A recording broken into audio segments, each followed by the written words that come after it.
know if you got your popcorn ready. Do you got your popcorn ready?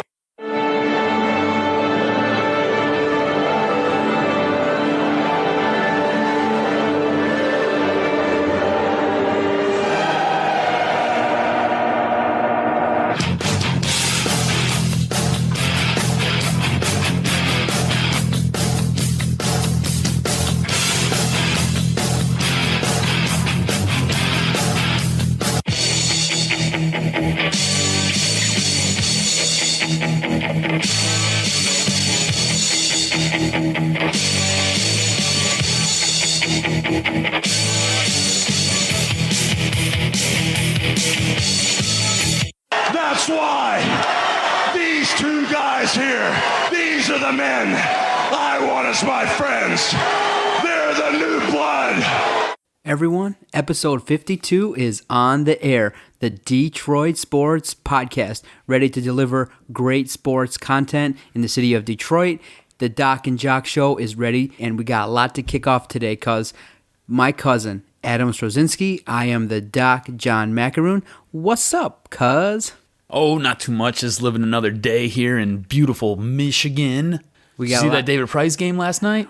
I think everyone saw the David Price game. One of the most anticipated debuts in a long while for a starting pitcher here in Detroit, and it did not fail to deliver. We're going to definitely talk about David Price, his first appearance versus the Yankees at Yankee Stadium. Great game on Tuesday night.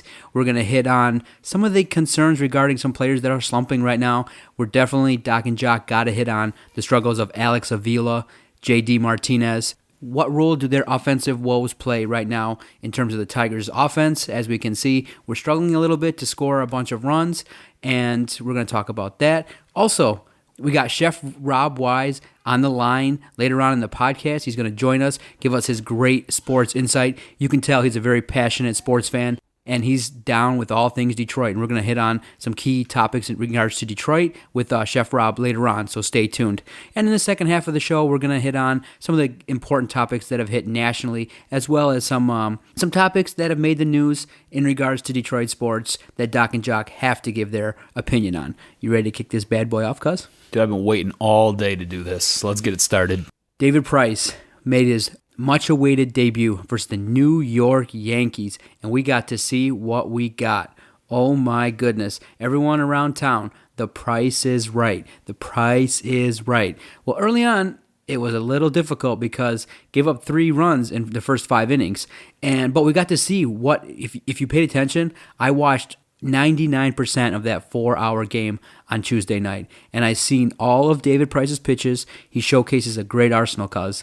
All in all, I can say the Doc was impressed. I was like, wow, this guy brings it. This guy reminds me of Justin Verlander back in the day when he threw in the upper 90s. Now, Justin's throwing lower 90s, but David Price brought his fastball, and when he's ahead in the count, good luck. He can throw his fastball anywhere in the strike zone. He's got pretty good command of his fastball, and then what he can do is he can throw his changeup, which is about 10 miles an hour less than his fastball. So if you're behind in the count versus David Price, good luck. He's gonna have a strong chance of punching you out. He upped his league-leading strikeout count to 199. Tuesday night got 10 strikeouts, each of them better than the last. And all in all, yes, there are some concerns regarding the fact he does give up home runs, and when he misses his fastball, these are major league hitters, they can hit it. And Brian McCann just has his number. He's hit multiple home runs off of him this year alone. And then the other one that he gave up to Martin Prado, yes, it was another fastball, and he just got delivered in the seats. But the Tigers made up for it.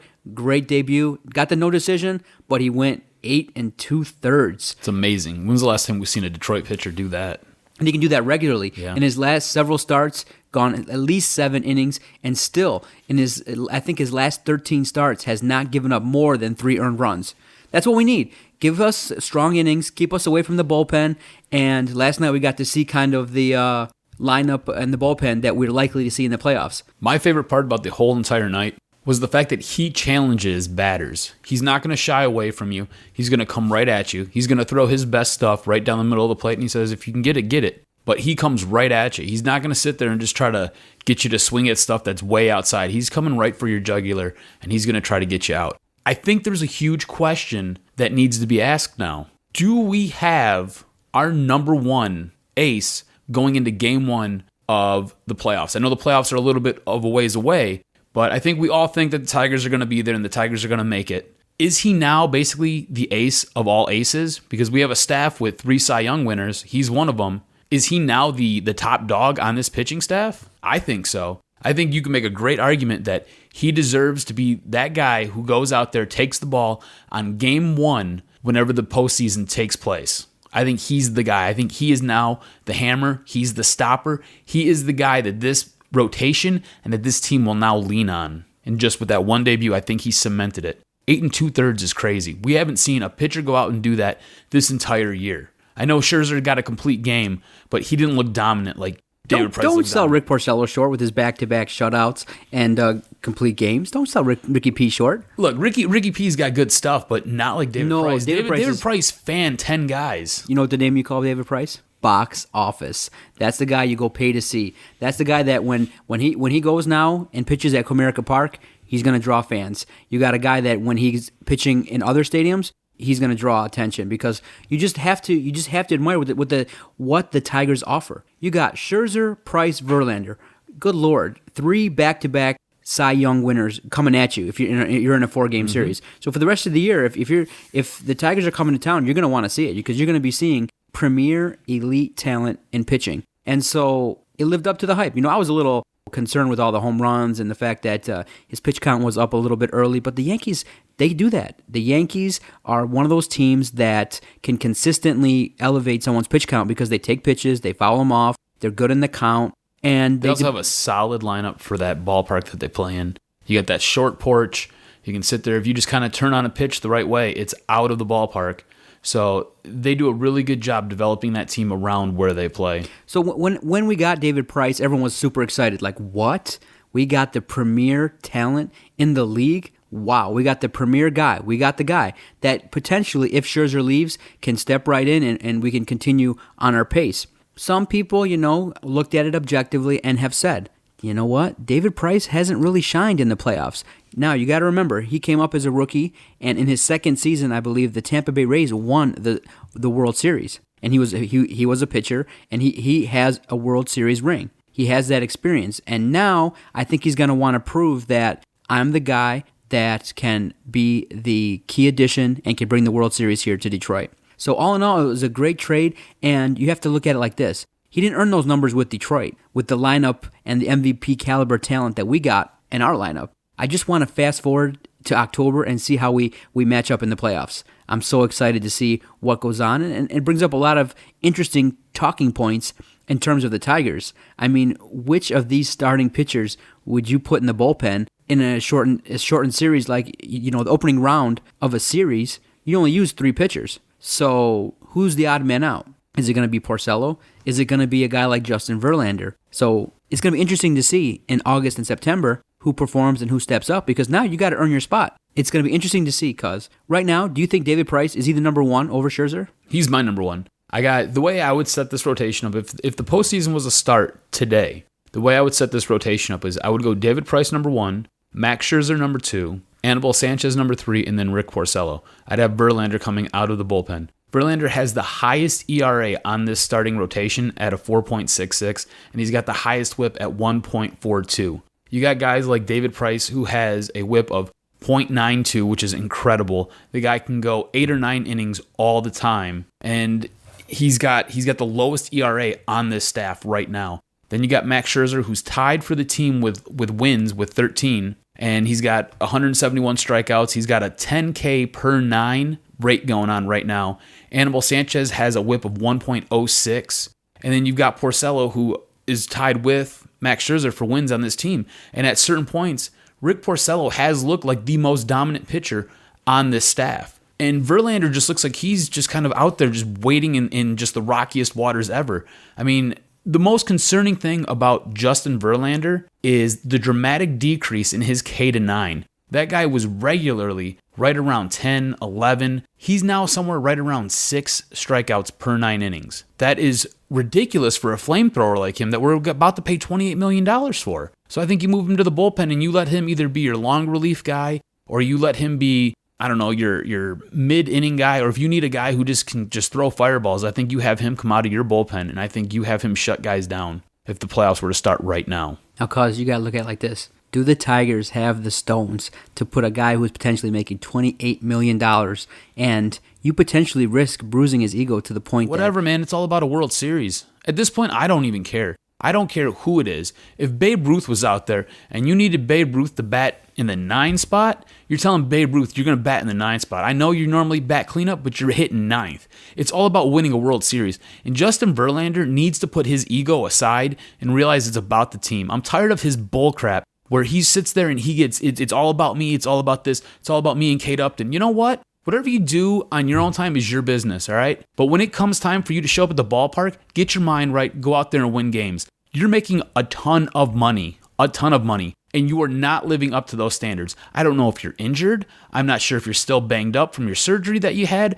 I'm not sure if your mind's just not in the right place, but you need to figure it out, and you got to start winning ball games. I'm tired of this crap. We have a legitimate ace now with David Price. And I'm not saying that Verlander's not a legitimate ace, but this year he has far from lived up to those expectations, and he needs to figure out what he's going to do. I don't care if it hurts his ego. And you know what? I hope somebody in that Tigers organization has the balls to sit there and pull the trigger on that. I don't know if the coaching staff has to do it, if somebody from above has to say something. If both of them in unison have to pull Verlander aside and say, hey, this is what we're going to do. We're going to sit you down. We're going to put you in the bullpen, and you need to like it. If you don't like it, figure it out. This is what's going on. You're going to the bullpen. And if you show us really good stuff coming out of the bullpen, maybe we move you back up into the starting rotation. Maybe we'll send Ricky P down. But until then, you're going to the bullpen, and it's all about winning games. It's all about a World Series. This team and this fan base is so obsessed with a World Series right now. That's why they boo when guys are getting shelled in the first, second, third, fourth inning. Everybody wants a World Series right now.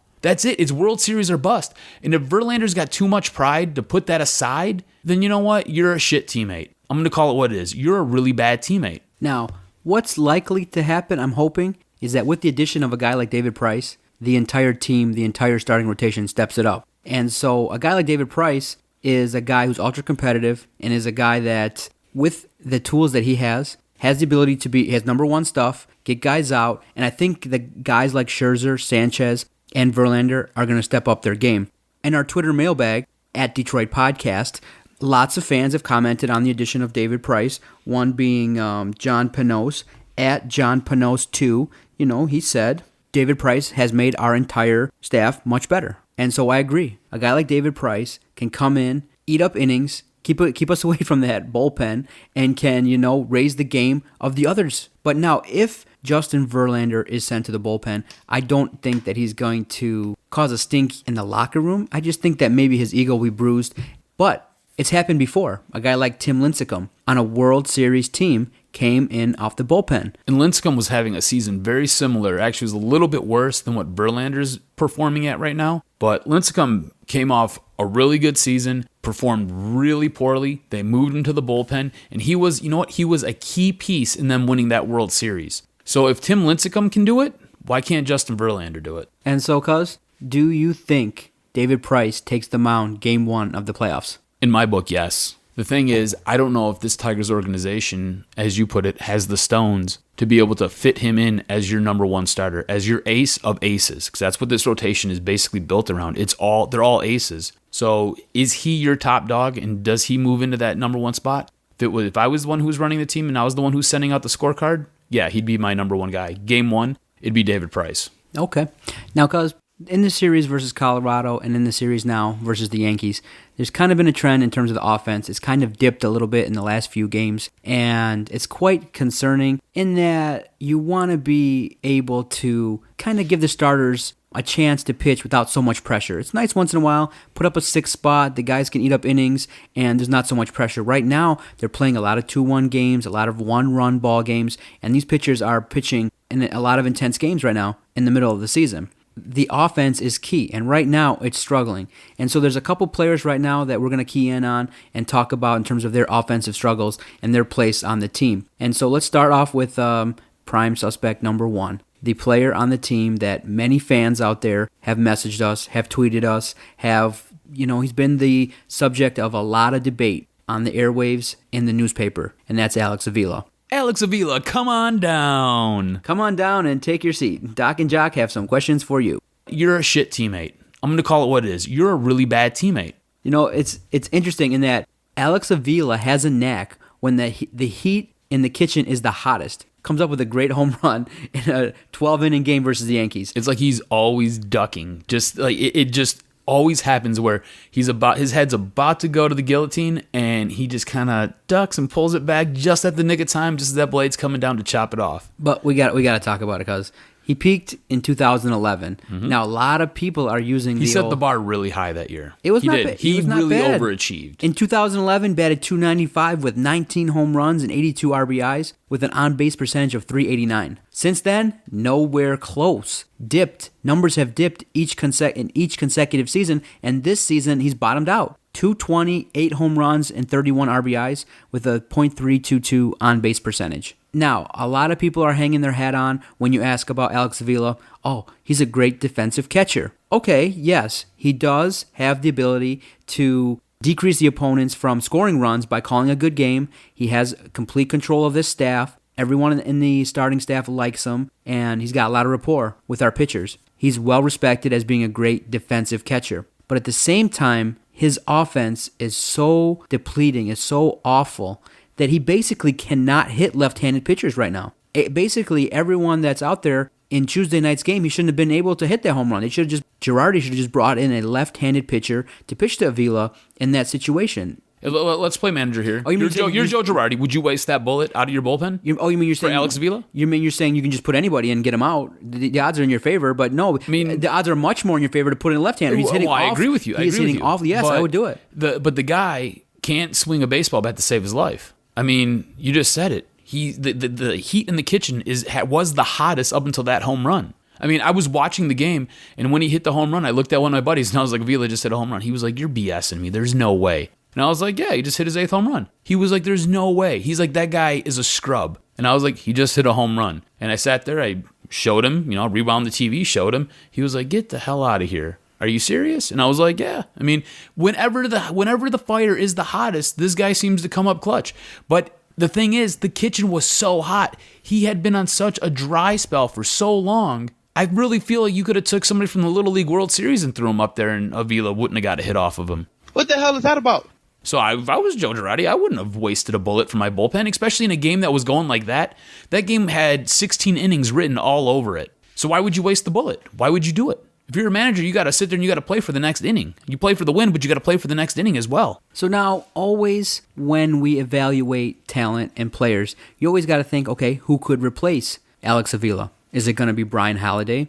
Obviously not. He is obviously stamped as the backup. He comes in with a lot of energy. He changes the pace up, and he's a guy that's filled the role of backup nicely. But we got a guy in Toledo, James McCann, who was drafted in the second round in the 2011 first-year player draft. And his situation was this. He was originally drafted in 2008 by the Chicago White Sox, but the numbers didn't work out. He didn't sign. So he went back in the draft, and then in 2011, the Tigers signed him in the second round. Now, this year, in 89 games, is batting .310 with 3 home runs and 46 RBIs with 6 stolen bases. He's widely respected down there, and I'm thinking that in September, you call up McCann, you let him start some games and see, can this guy hit at the major league level and push Avila?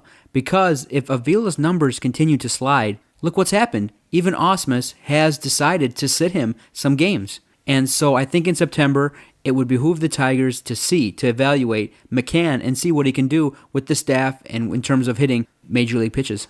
All right, McCann will be called up when September rolls around. But let's just look at what Alex Avila does bring to the plate here, all right?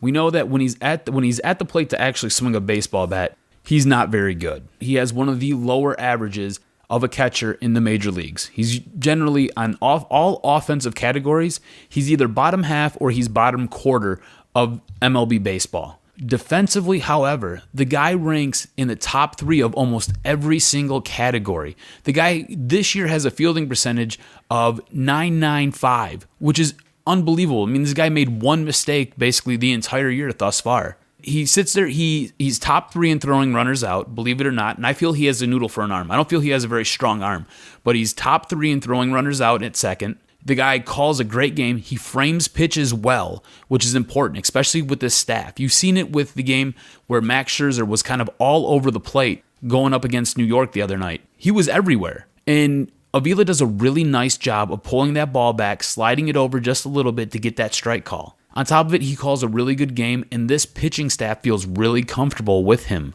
calling their games. So as many bad things as he does on the offensive side of the table, he does 1 or 2 or 3 or 4 or 5 other things really good on the defensive end. And that's what he brings to the table. You know what you're going to get. The guy's not going to, he's a rally killer 8 out of 10 times that he's at the dish. It's just what you're going to get with the guy. It's how it is. You know this. I know this. Everybody who's watching the game, when you need a clutch run, you're not counting on Alex Avila. You're hoping that he's up there with only 1 out. That way the inning doesn't end. But every now and then, he'll sit there and he'll kind of spark and he'll get something going. And then maybe this will lead to a hot streak for this guy, It's how he works. He goes ice cold most of the season, and then every now and then he'll turn it on. Defensively, however, the guy's a rock. He's solid. He gets beat up behind the dish. Do I think he's great? Absolutely not. Do I see his value? I absolutely do. Now, if you use the hashtag DocNJock, DocNJock, we'll read your tweets on our podcast. And some tweets have come in regarding Alex Avila using the hashtag DocNJock. At JoeBoo3 says, he's a great defensive catcher that can hit once a week. Our great contributor to our Twitter feed, Evan Petzold, at Last Word Evan, writes in, Avila's great behind the plate. When he gets hot, he can be a dangerous hitter. When he's not hot, he's awful. Using the hashtag DocNJock. Evan, I agree with you, man. He's one of those players that we need to step up his game. I can remember games when, versus Boston early last year, hit key home runs. I can remember his 2011 season when he was just on fire. And he's got a situation now that has been a talking point with fans and with a lot of people, in that his dad is in the management position within the Tigers organization. And a lot of people have been whispering now, not so quietly, listen, Avila's, he's daddy's boy. He's going to have a spot on this team. And so you can't have that attitude permeating through an organization. You got to step it up. And yes, it's worth talking about what value does a defensive player bring. He'd have much more value if he could hit the ball. He would. He would have much more value. We would stop this talk about him being a daddy's boy. We could use the WAR stat, then it would go up exponentially. Exactly. And so let's just hope that. And you know what stinks too? He takes a beating back there. He does. And he's been often injured and things like that. And so I think that's contributed to his decline. And so Evan makes a great point. When he's not hot, he's ice cold. And Osman's got to take him out. So I'm kind of curious to see what would happen in September if McCann comes up. Would he struggle, or would he next man up syndrome and just take Avila's spot? So it really wouldn't be hard, because Avila's numbers are really that bad versus left-handed pitchers, and Osmus has to see that, and he's a numbers guy too, a little bit. He knows what the numbers are, and I think Osmus is a smart guy, that if Avila struggles like this, then he's going to have to sit. So thank you out there for using the Twitter, for using the hashtag DocNJock and messaging us. We greatly appreciate it. You can follow us at Detroit Podcast on Twitter. And if you have anything to say regarding Detroit sports, use the hashtag DocNJock. We will read it, and we do appreciate all the fans that write us and that contribute to this podcast. It's really excellent.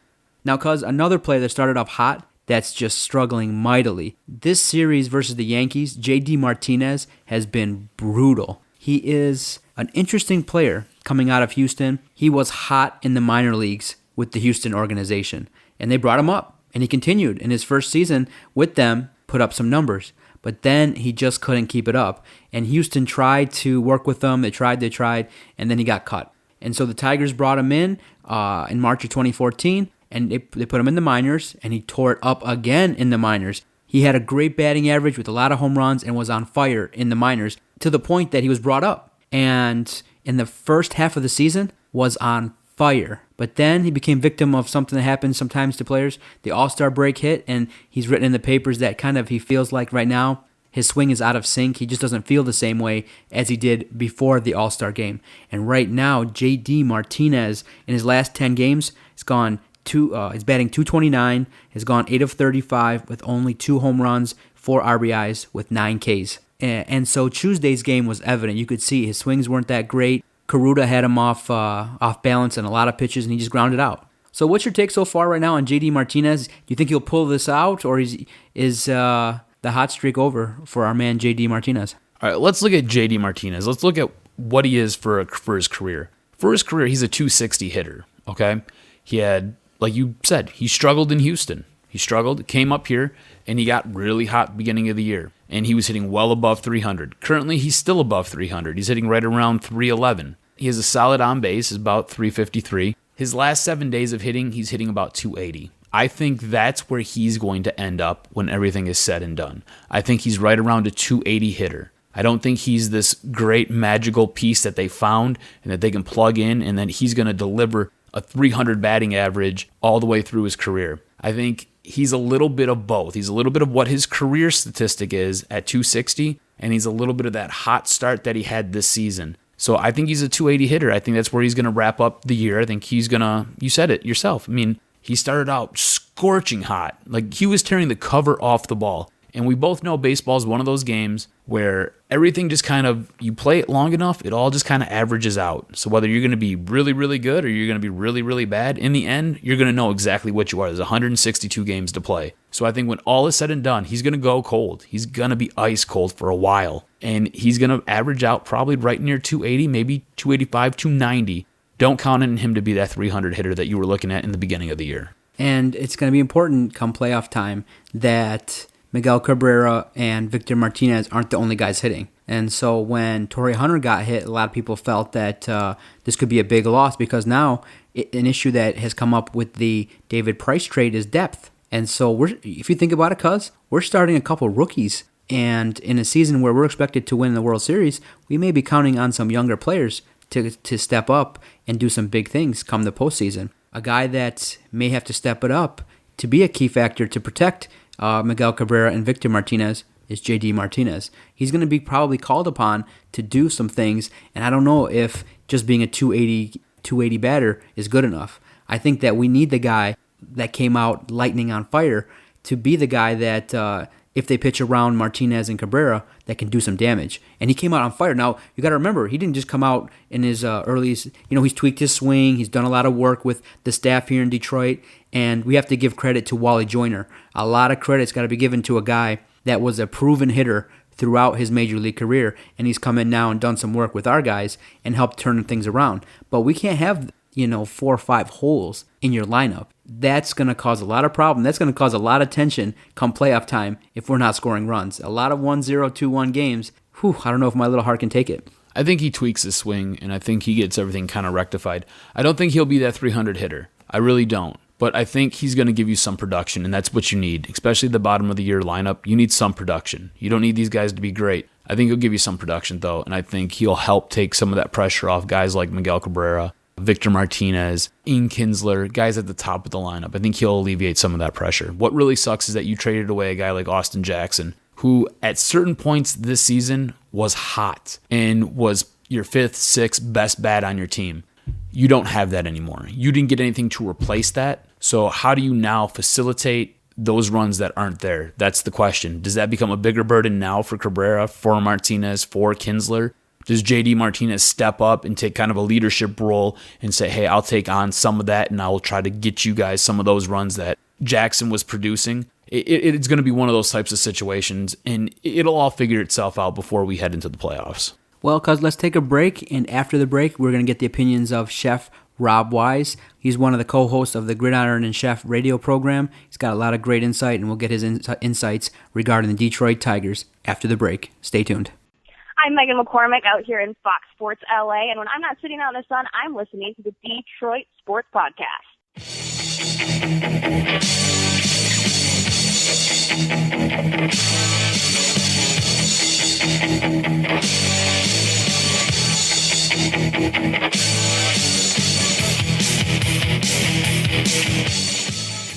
All right, everyone, as advertised, joining us on the Detroit Sports Podcast, co-host of the Gridiron and Chef radio program, the other half. Last week you heard Theo Gridiron Spite on our podcast, and Rob just couldn't sit back and wait. He had to get on board. He had to bring the noise. And the best part is, Rob invited himself on the podcast, and I love it. He messaged me. He's like, I want to bring the noise. I'm just as passionate as you guys are. Joining us on the Detroit Sports Podcast, Chef Rob Wise. How are you doing? How are you doing tonight, Rob? Oh, I'm doing well. I appreciate you guys having me. Even if I did have to invite myself to get on, I'm not a celebrity like Theo. All day, every day. This is about that paper. It's all about the Benjamins. So people don't seek me out like they seek Theo out. I have to go out and make my own way in the world. But I'm just kidding. Theo's a great guy and always a good guest. But I appreciate you guys coming through and having me on. And then I'm looking forward to talking sports with you guys. Oh, it's all good. So yesterday, David Price makes his debut for the Tigers in a great game. It was much anticipated, and he did not fail to deliver. I mean, early on, a little bit shaky, gave up those 3 runs in the first 5 innings. A couple, fastballs were not located well, gave up 2 home runs, but then, after the 5th inning, dialed in. What was your take on David Price's first game with the Tigers? Oh, I mean, I thought David Price's first game as a Tiger was much like his entire season has been so far. When he's locating his pitches, he's one of the best in the game. We all know that, and that's why so many people were excited to see him become a Tiger. However, when he doesn't locate his pitches, as you already mentioned, he is susceptible to giving up the home run ball, and he did that twice last night. And so that's what people have to be leery about going forward. Of course, 3 earned runs in 9 innings, 8 2/3, I guess to be exact, is anything and everything you'd ever expect from a starting pitcher to do. But I wasn't blown away by it, I'll be honest. I mean, that's what you expect. The bar is set high for a guy like David Price, and I wasn't blown away by his performance last night. I thought it was good. I thought it was as advertised, but I wasn't absolutely floored and thought it was the greatest thing I've ever seen. But for a Tigers team, what they're expecting from him, they want him to go late in games. He did that. He took some of the onus off the bullpen, although the offense ended up letting him down and they had to burn some bullpen arms anyway. But if David Price does this every start out, I think you'll have a lot of happy Detroit Tigers fans, and Dave Dombrowski and Brad Ausmus will be happy as well. Now, the majority of the fans in Detroit were super excited. We traded for the number 1 target out there at the trade deadline. But there were a few people who said, you know what, his playoff numbers, not that great. He has a World Series under his belt, I believe, in his 2nd season. What's your take on his ability to perform in the playoffs? Well, I think you have to remember it's a different animal coming from Tampa to Detroit. Detroit is expected to win. The pressure will be higher, I think, to win. He does have the 1 World Series appearance, as you mentioned, with Tampa. I don't get all wrapped up in what happened in the past. Remember, he's entering what should be the prime of his career. He's 28 years old. And, there are flukes inside and outside of that, but 28 to 32 years old, he's entering what should be the prime of his pitching career. And so I think his postseason numbers will get better. You can't base it on the small sample size. He's been, I think, a couple of postseasons. Remember, Justin Verlander has struggled in the postseason before. He's turned it around and been lights out the last 2 postseasons. It wasn't so much the postseason numbers why I took a step back from the David Price trade. It was more the pieces that were exchanged for David Price. That was the more alarming thing to me, rather than his numbers going forward. I mean, I think David Price is as advertised. I think if people want to be leery about anything with David Price and the move that brought him here, it would be that you took your 5th best hitter, or better, maybe on some days, Austin Jackson, and traded him for a great pitcher, obviously, but didn't get anything in return to replace him. And that's what I'd be more concerned about going forward. You've seen it the last 2 days. They did get a win last night, but they had a hard time scoring runs, and Alex Avila and his .215 batting average are probably not going to come through every day like they did last night.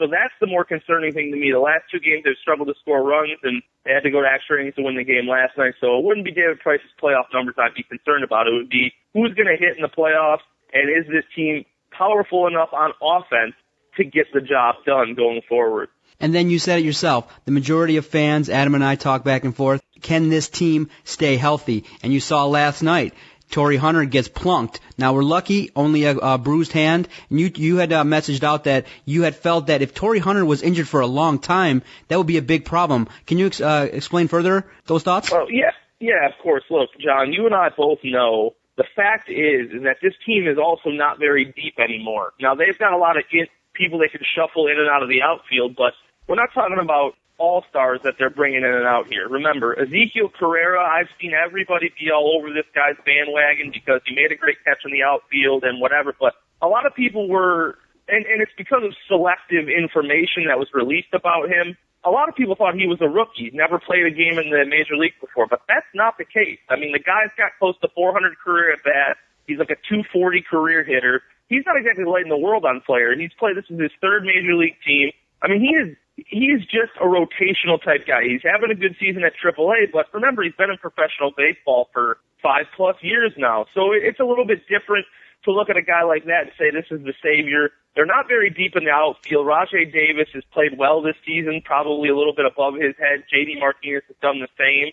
But outside of those two dudes, now without Austin Jackson, if you lose Torrey Hunter for any length of time, you're counting on guys like Don Kelly and Ezekiel Carrera to play every single day. And that's troubling because you've already lost your starting center fielder in order to acquire David Price. And the depth is just not where you want it. This roster is very top-heavy. We understand that. Victor Martinez, Miguel Cabrera, you want to throw Torrey Hunter in there, you can go ahead and do that. Ian Kinsler. Those are the 4 offensive guys on this team right now. That's what you've got. And other than that, outside of that, you're going to struggle to find 5th, 6th, 7th bats. JD Martinez has played well, obviously. If you want to throw him in there, I'll give you that. But, I mean, name a guy who can step in if somebody is hurt and they're going to provide what a guy like Austin Jackson provided you. I mean, we took that for granted, and I think that Tigers fans will come back to earth on that. And I'm not saying they can't win the World Series because I don't believe there is one great team out there right now. But what I'm saying is this team was better offensively with Austin Jackson on it. All right, Rob, since we touched on the World Series, do you think the acquisition of David Price pushes this team above a team, say, Oakland, who has a pitching staff that rivals the Tigers? Do you think this puts them above them, or do you say they're just kind of keeping pace with the pack then for the World Series? Well, look, I'm not scared of anybody in the American League. I'll just put that out there right now. National League teams are the ones we've had the most problems with over the past few seasons. Obviously, you saw them get bounced out by Boston last year. The bullpen let them down. I think the only thing in the Tigers' way of winning the American League is themselves. I think they've got Oakland's number. They're in Oakland's head, and not even John Lester can stop that. He's going to take the ball once, maybe twice in a 5-game series or twice in a 7-game series. John Lester is not going to be the ultimate thing that decides this. They've beat the Athletics just as they are a couple of times in a row now, and they don't scare me whatsoever. To me, they're still the favorite to win the American League, as they should be. I think David Price is not enough to help them win the World Series, but I think it's a step in the right direction. It's the things they didn't do that jumped out to me more than the things they did do. What do you see that they didn't do or that you would have liked to have seen them do maybe at the trade deadline? Well, they brought in a guy like Joaquin Soria, which is great. Obviously, he struggled. They're still lacking that one great bullpen, left-handed bullpen arm. Phil Koch, is that your guy? I mean, I think you would have a hard time trusting him in big-game situations right now. Blaine Hardy has pitched well, but, I mean, who is Blaine Hardy? That's the real question. I thought Andrew Miller, until the Oakland Athletics traded for John Lester, Andrew Miller was what was going to come here at the trade deadline, and what Baltimore gave up to acquire him was relatively nothing compared to what we gave up out of our farm and off of our major league team in order to acquire David Price. Honestly, David Price makes us very good. He makes the rotation even better. You strengthen a strength, and that's one of Theo, my boy, if he's listening. All day, every day. I'm sure he'll comment on that. Strengthening a strength, he would argue that that's never a bad thing. But to me, strengthening a strength and leaving your team depleted in other areas, including losing a left-handed pitcher and your starting center fielder, that would make this thing troubling. But I wanted to see him get a hitter at the deadline. I think everybody wanted to see him do that, unless you're counting on Andy Dirks to be the savior here, who pulled his hamstring last night, and who knows what that's going to lead to in his rehab. But, I mean, I think a hitter, a left-handed bullpen arm, another bullpen arm, whatever you wanted to get at the deadline, that would have made me more comfortable going forward. All right, if this team makes the playoffs like we all expect they're going to, who do you see out of the starting 5 going to the bullpen? Well, I mean, if it was going to be based on the numbers solely, I think Justin Verlander belongs in the bullpen. I'm not shy about saying it. I've said it several times. Whoever asks me, that's what I tell them. I don't think that that's what's going to happen. If you want a prediction about who ends up in the bullpen, I think Rick Porcello probably ends up there. He can induce ground balls. I think that'll be something that they look for. Remember, he's come out of the bullpen in other situations. Game 163 against Minnesota a few years back. He's done it before because he was the 5th starter here for a while, and so he's done the bullpen thing. I think he'll be the one who ends up out there. Who belongs out there? Justin Verlander belongs out there. Come in, rested for one inning. I think he can be more effective right now at this stage in his career out of the bullpen in the playoffs than he can be over the long term. And people will say that, oh, he's pitched great in the postseason, and that's all well and good. But I still think the regular season matters. And if you make $200 million, you better put your money where your mouth is. Do you think it's just ego with Verlander? That's why he won't go there, or do you think there's maybe politics inside the Tigers organization that won't allow him to be moved to the bullpen? I mean, it was good enough for Tim Lincecum when they went on their World Series run. Why can't it be good enough for Verlander and the Tigers if they're going to go on their World Series run? Yeah, I think it's a combination of those things, to be honest with you. Of course, his ego, he doesn't want to go to the bullpen, and he won't be shy about saying he doesn't want to go to the bullpen. I'm sure of that. We've seen the way he's reacted with Jim Leland in the past, not wanting to give up the ball, no handshake and all that stuff. I mean, he doesn't hide from that sort of stuff. He'll tell him he doesn't want to go. I'm sure of that. That's one thing. And number two, I think for perception's sake, you don't want to see your $200 million fireballer, if that's what you want to call him still, in the bullpen, and the team will probably prevent that. They pay him too much money to have him pitch out of the bullpen in the playoffs. Whether that's the right decision or not, I don't know, but I do not believe he will end up there based on both of those factors. I don't think it'll be one more than the other. I don't think he wants to be there, and I think the team is trying to save face a little bit by putting him in the rotation. But if he goes out in one game in the ALDS and struggles to perform, I can't imagine the hook would be very, that they give him a long rope to be out on, especially considering the season he's had.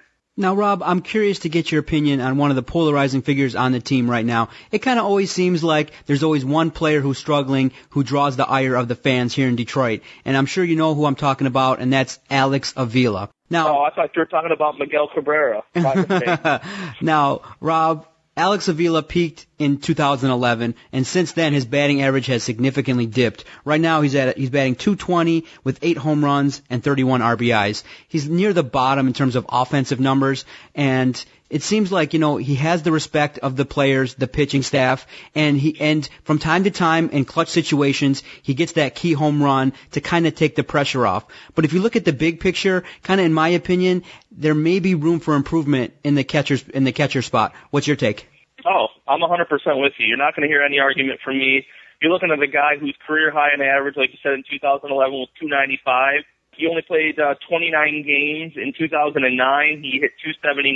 Other than that, you're looking at a guy who has not hit above 245 one other time in his career. And he's now been in the league 6 years, and he's only hit above 245 in one full season. That's troubling to me. And as much as people want to say that he's a good catcher, a good game manager, a good game caller, at some point that's not enough anymore. And I believe, probably just like you do, and I'll say it if you don't, I believe his father being a higher up in the organization has just as much to do with him still being here as anything. His dad controls the team. I believe some of the pitchers respect him, but remember, it's the guy that just mere months ago, they were talking about him tipping pitches to opposing batters, but the way he was behind the plate. And so how good is he really? That's the question. Now, is there a lack of a better option? Maybe. You've never seen Brian Holiday play extended innings, and you've got this kid McCann down in AAA who probably deserves a shot to be up here at least to see if he can play. The problem is, will they get that chance? I don't believe so. Alex Avila is your guy at least for the remainder of this year. But yeah, of course, they need an upgrade at catcher. You've got too many holes in this lineup. It's not just a catcher thing. You've got a lot of places in this lineup where there are big holes. Suarez is not a great hitter. We knew that. Iglesias, if he was starting, would be maybe even worse of a hitter. A great defender, but not a great hitter.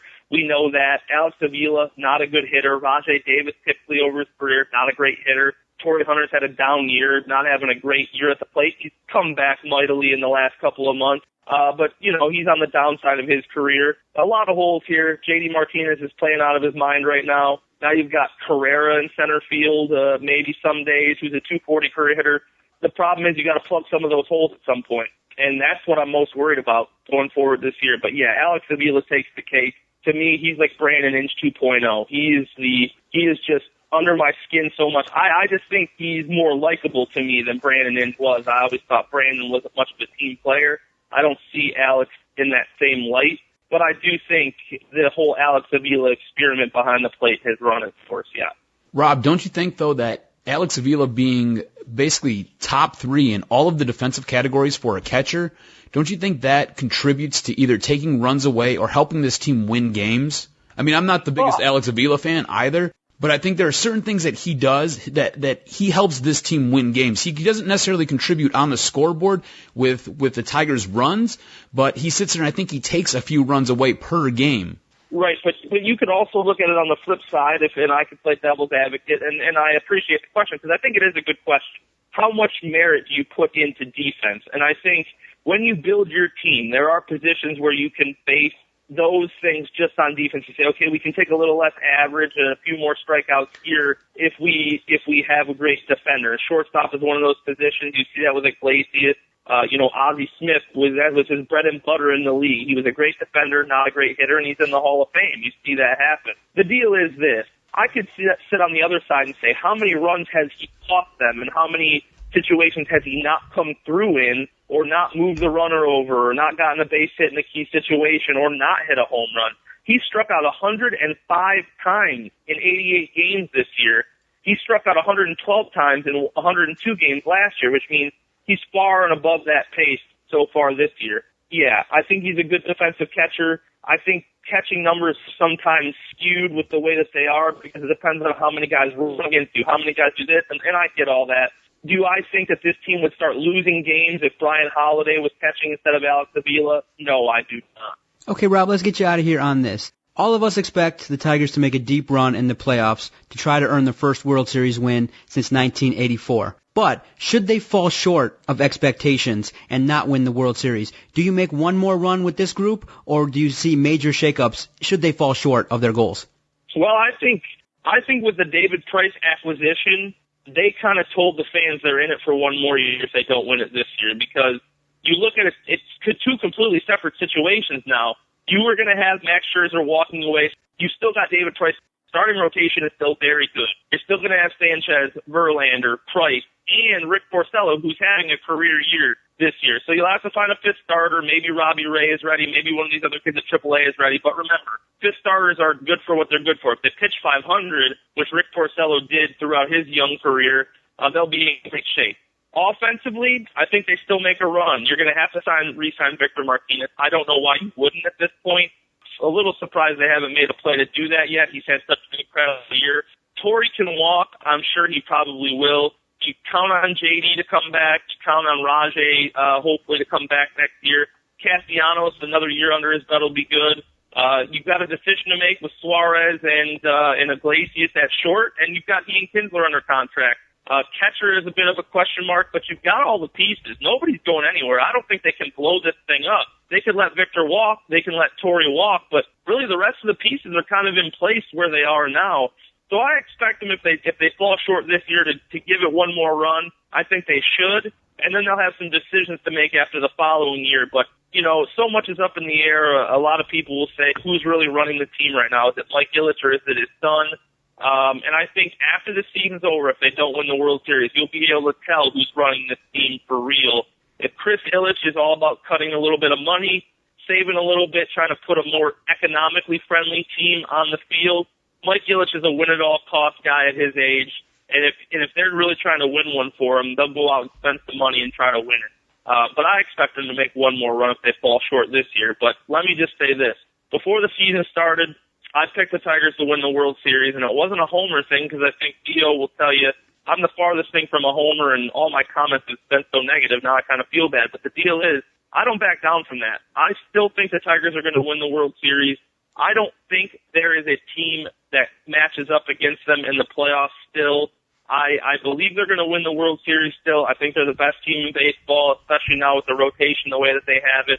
I'm worried about a couple of small things, but I don't think there are any great teams in the league. I think there's a lot of very good teams, but there are no great teams. And if anybody can do it, this Detroit Tigers squad can win the first World Series in 30 years.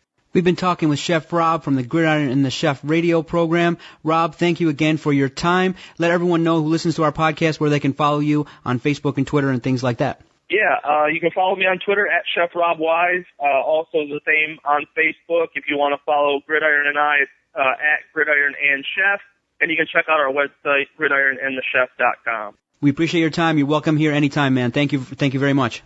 Appreciate that, guys. Thanks so much for having me. We want to thank Chef Rob Wise again for coming on the podcast. He provided a lot of great insight, and we appreciate the guests that come on this podcast. All right, cuz, let me give thanks to those who help contribute to this podcast. I want to thank everyone that listens, everyone that downloads this podcast every Thursday via iTunes. We greatly appreciate it. Thank you for telling a friend. We've gotten a lot of people that say, listen, I like your guys' podcast. They tweet at us at Detroit Podcast. We're big fans. We appreciate it. If you like what you hear on this podcast, please just share it with one or two people. And if they share it with one or two more, then we continue to help grow this sports community via this podcast. And that's what the goal of Adam and I's was to grow, to build a sports community that we can chat with and banter back and forth regarding the things that we love. So thank you for downloading and sharing this. Thank you to those who follow us on Twitter at Detroit Podcast. And thank you to those who contribute and help make this podcast stay on the air. And a special thank you to Larry Novak. He's an obsessed hockey fan who I had the pleasure of meeting, and he's a great contributor of our podcast, and he's going to be someone that we get a chance to talk hockey with. He's very passionate, and we thank you. You're a great contributor, and without our great contributors, we can't keep this podcast on the internet. And so, Larry, thank you very much. We greatly appreciate your contribution, and all the people who help contribute by clicking through the Amazon banner and bookmarking it. Those that contribute $1 a month via PayPal on our website, DetroitSportsPodcast.com. We can't do this podcast without the support of our listeners and followers, and we greatly appreciate it. And then finally, we want to say thanks to the contributors at the Detroit Sports Nation. Those guys are great, and they allow us to express our thoughts via their platform, and their writers are great. We love bantering with them. So visit DetroitSportsNation.com and support those people that support us. We greatly appreciate it. Nothing better than talking sports with some of the best fans in the United States, and they're right here in the state of Michigan and the city of Detroit.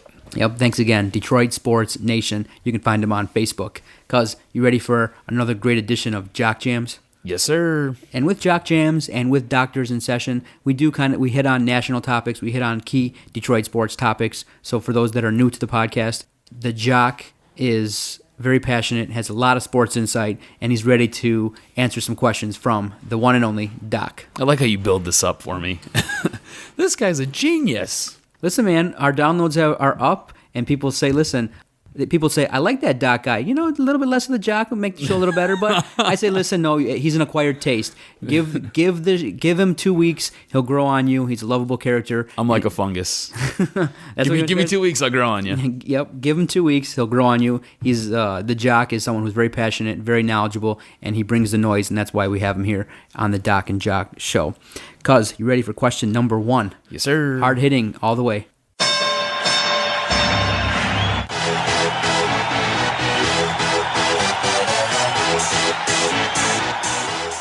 Becky Hammon named the assistant coach of the San Antonio Spurs, and it brings about a whole bunch of issues.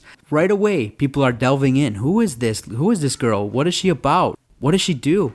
Pictures have surfaced that maybe she dated Tony Parker, maybe that she had a relationship with some of the players. What is your thoughts about Becky Hammon? Can she separate business from pleasure, and can she be a person that the players respect as a female assistant NBA coach? Okay, let's start with this.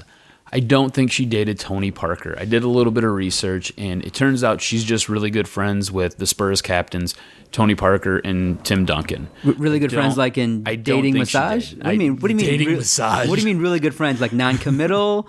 What do you mean like... I just think she's friends with them. I think they talk basketball. Friends with benefits? I don't think so. Anyways, I think this is great. I think it's good for basketball. I think it moves the sport ahead.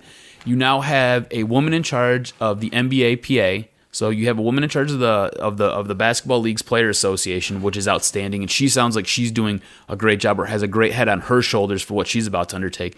And now you have the first full-time NBA assistant coach who's a female. And by all accounts, she has a great basketball IQ. I think she played something like 16 years in the WNBA, which is outstanding. She was, by all accounts, everybody who's played with her has said she's been a great team leader. She knows the game inside and out. So I think she'll be a welcomed addition to Greg Popovich's staff. And you know, Pop's a great coach. He's more or less, he's kind of cutting edge. He's a little bit old school and a little bit of a prickly pear, but that guy does a great job integrating different things into his basketball team to help them win. Also, she was part of the team last season. She basically sat behind the bench. She helped with taping the games, breaking plays down, breaking different things down, and sitting there helping the guys in between breaks and while they're on the bench. So I think she'll be a nice addition to the Spurs team, and look for them to be even more dangerous next year with her addition. Cuz it's almost here. It's almost here. Lions and Browns. Today, the Browns named Brian Hoyer will be the starter in the preseason opener. I'm excited. It's time. The Hall of Fame ceremony was great. All the speeches were wonderful. And so let's delve into some NFL talk. Andy Dalton, the quarterback for the Bengals, signed an extension. They gave him got a contract extension, 6 years for $115 million. Now, he's not guaranteed all of that money. This year, he's going to be making roughly, I believe, 17, 18 million. And then next year, he's only going to be making 7. And his contract is not fully guaranteed. And so there's kind of taking a wait-and-see approach. And so with the way they structured it, a lot of people are talking that it's kind of a second-tier level contract with a lot of incentives. The Bengals did this to make him feel comfortable going into the 2014 season. Do you think he is worth it, given the fact he's had very poor performances in the playoffs? I think this is a way for the team to show that they're committed to Andy Dalton and they're committed to him and they believe in him. I think this is a nice little pat on his back and kind of a little boost for him. And like you said, the way this contract is structured, they're really not on the hook for too much. They can easily sit there and get away from this if they have to. So if the wheels totally fall off Andy Dalton's cart, it's no big deal. You can set it on fire and walk away. It's okay. So for a starting QB, this price tag that he signed is very reasonable, and I think it makes a ton of sense for both Cincinnati and for Andy Dalton in his camp. So I think this was a really solid move by both these parties. Getting back to our Tigers, they made a little news on Tuesday in that they're kind of continuing their search to revamp this bullpen. I mean, it's obvious when your bullpen is that bad, you got to retool it, and It's like the 1 weak link on this team. They signed Hanrahan. It doesn't look like he's going to make it back this season, and it's not looking good. So then they reached out and got a pitcher who's had a couple back-to-back 50-save seasons out there in Baltimore. Jim Johnson signed to a minor league deal. What do you think about Jim Johnson? I'm impressed with this move, and I'll tell you why.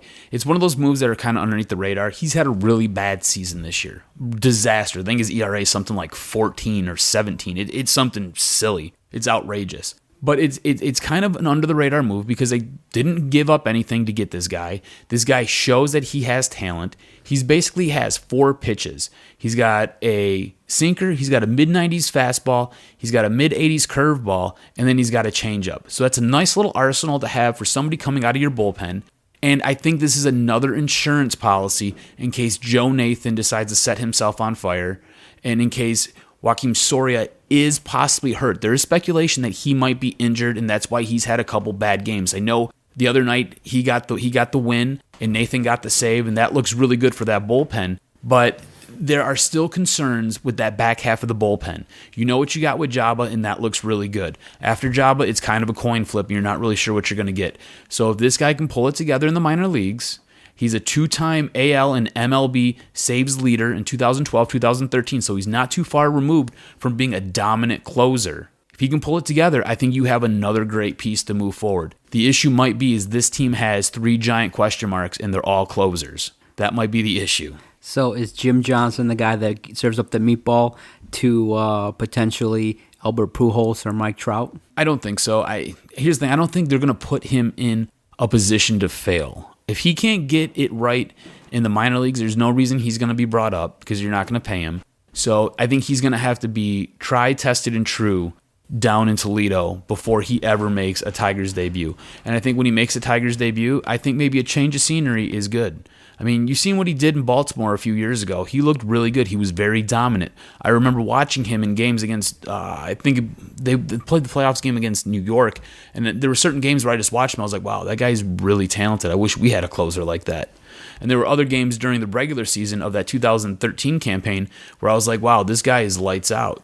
And you watched him in the All-Star game because he made it to the All-Star game that year, and he looked solid in the All-Star game. So I think if he can prove himself in the minors, I think he'll come up, and I think he'll acclimate himself nicely. I think it's another way to possibly avoid either a bad trade by Dave Dombrowski, which might be the Soria trade. We're not sure. The book's still out on that. And it might be able to avoid a bad signing by Dombrowski with Joe Nathan, because we don't know what Joe Nathan is going to be. So I think this was solid. I think this was a good way to CYA. Okay. Let's switch gears a little bit. Let's target our Detroit Lions, who are on the verge of playing their first preseason game, because one of the key positions for Matthew Stafford is going to be wide receiver. So 1 and 2. Number 1 is going to be Megatron. Number 2 is going to be Golden Tate. Now, you have a myriad of choices for number 3. You could have the Speedy Ross, who's going to be the kickoff guy. You could have Kevin Ogletree, who a lot of people are saying, well, maybe has the lead on being the number 3 in terms of his early catches and play in the preseason. Or Chris Durham, one of the targets that Matthew Stafford likes, former roommate there in Georgia. So just in your opinion, who do you think come opening day, who will be the number 3 starter on the depth chart at wide receiver? I think for game number 1, I think Kevin Ogletree, and that's just because he's a veteran. So he gets the nod because he's a veteran. He's done it before. I think this time around he has a whole preseason to sit there and acclimate himself to the team, acclimate him to this new scheme that's being brought in. Whereas last year he was kind of brought in the middle of the season. They just kind of plugged him in because they needed a guy. I think Kevin Ogletree will be your 3rd starting wide receiver come the beginning of the NFL season for the Detroit Lions. But don't discount Durham. That's Stafford's boy. And at certain points last season, he had some very big catches. He also had some very big drops, but don't discount him. Now, also let's also look at the defense. A key stat that kind of has been pointed out early now. Last year, the Lions only sacked the quarterback 33 times. So in 16 games, that's just about an average of 2 sacks a game. A little bit more than 2. That's not going to do the job. And when you're running blitz packages, if you can't get to the quarterback, then he's got all day to pick you apart. And if you can't get home, it kind of, speaks to where they're at, especially with the talent they had. And we talked about it extensively on our podcast. If the defensive line is not one of the strengths of this team, then the defense is going to crumble and is going to be the weakness of this team. Can they get home to the quarterback this season with the defensive line talent they have assembled? I think a couple things bode very well for this defensive line and for that sack number to go up. You said Lions and bode well? Yes, I know. Weird, huh? What? Say what? And I'm going to throw in the word exponentially as well. So I think the few factors that are there, you've got Ndamukong Suh, who's basically playing for a contract. That guy wants money. He wants to be courted by everybody in the NFL. So that guy's going to stand on his head this year. Nick Fairley's playing for a contract because the Lions have come out and said that they're not going to pick up his option next season. All right, you have another year with Ziggy Ansah, who had played pretty much every game last season and at certain points in the season looked like a force. So he has another year underneath his belt. The opposite D end, you had 3 guys basically last year who were injured. Those guys come back and work themselves back into the fold. So as long as that D-line stays healthy, you got Ndamukong Suh and Nick Fairley, so the middle of your D-line playing for contracts. You got another year with Ansah, and then the opposite end, you've got healthy guys sitting there rushing the quarterback. So you got guys like Jason Jones and Larry Webster playing opposite of Ziggy Ansah. I think this works out well for them. Last year, you had guys like Jason Jones who was hurt. I think it was the 3rd preseason game, so he never even got to take an official snap last year during the regular season. And like I said, Ziggy Ansah, he looked really good last year. That was a pick that I questioned when they made it. I didn't necessarily understand it. He looked really good last year. Made me eat my words. I really wanted them to take Barkevious Mingo. I mean, the guy had a name like Barkevious.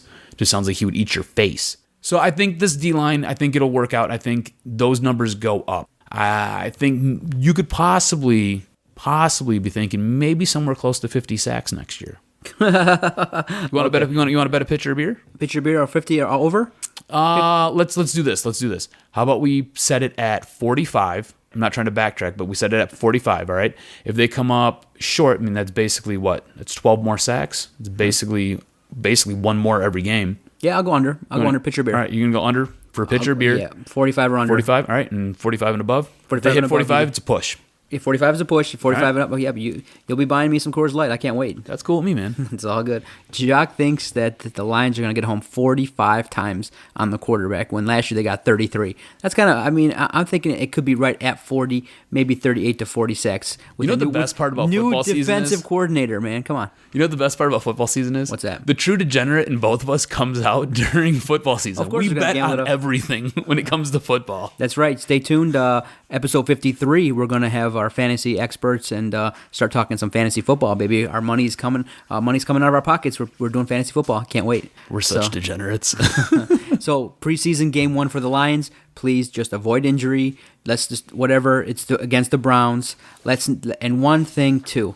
Johnny Manziel does that cash sign at Ford Field. Sue just someone on. Would you like to see the Jake Delhomme treatment given to Johnny Manziel? Exactly. Rip his head off. Welcome to the NFL, Johnny Manziel. Let Sue kind of crush him, and his team better stand up if he does something like that. If he does that money sign at Ford Field, then someone on the defense better stand up because you won't do that in our house. Definitely don't be trying that at our house. Brian Hoyer comes in, Michigan State guy. Let's just get in and get out of the game. We know what we got to do. Just work some of the rust off. Work some of the rust off in game 1. Exactly. And did you ever have season tickets for the Lions? I never had season tickets. If you did, would you feel comfortable paying the full price for the first 2 games of the preseason when? No. Exactly. Isn't that horrible? It's ridiculous. I don't understand why they do that. That's one of the reasons why I stopped being a season ticket holder. A few years ago, I went down there. I had a buddy who was in town. We wanted to see the Lions. It was game 3. So, the starters were going to play a little bit of an extended time. Wanted to go pick up some tickets so we could go see the game. I went down there and I was like, well, what's the cheapest seat you got? Because you're not going to pay a ton of money to go watch preseason. You just kind of want to go see something on the field. And the lady was like $45. I was like, $45? Like, I need to get 4 tickets.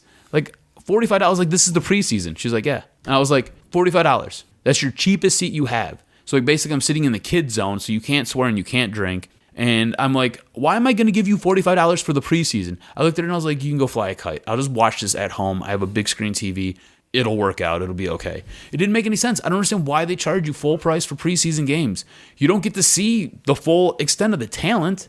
So why are you going to take the full extent of my money? I think this year they've changed that with the flexible pricing. That I think that the ticket prices vary in terms of the quality of the game. I'm not sure if the preseason has been lowered, but they have addressed it because that is ridiculous, and it was, and that's one of the reasons why I stopped. But yeah, it's one of those things where you're not getting the A talent throughout the game, especially in the first preseason game. A couple of series and they're out. So, right. But it's a good evaluation time. It's a good time to see players how they match up against different quality of talent, and you just have to make sure that the Lions, please, because remember, when you watch a preseason game, watch for the depth. That's what you're looking for. You're looking for the depth. You don't want any of your starters to get hurt, and you just want to see the caliber of the guys who are behind your starters. You basically know what Calvin Johnson's going to give you. You know what Matt Stafford's going to give you. You know what Ndamukong Suh might give you. You know what Ziggy Ansah is going to give you. You want to see what the guys who are behind them are going to give you. All right, cuz we did some good work tonight. Anything you're looking forward to this weekend? Well, we got the preseason game on Saturday, so I'm looking forward to that. Otherwise, I don't think so. I don't think I really have too much going on. I mean, I rode a bike last weekend. My ass and my back hurt forever, but I got to get drunk off wine. That was cool. I'm not really a big wine drinker, but that was fun. See, you did listen. You start putting in some time with your wife, so you can now devote an extra amount of time to prepare for fantasy football, and hopefully we get our draft for the family league going, and we can set a time or a date or decide what we're going to do. For the Jock, Adam Strozinski, I am the Doc, John Macaroon. This has been the Detroit Sports Podcast. Thanks to everyone that downloaded it. DetroitSportsPodcast.com. We appreciate all the support. See everyone next week when we talk more about fantasy football. Go Lions, go Tigers, fail Bears. Like, this is going to sound a little bit homo, but it's okay. You can call me Freddie Tugboat. Freddie Tugboat. Then you know what? You're a shit teammate. I'm going to call it what it is. You're a really bad teammate. I got it.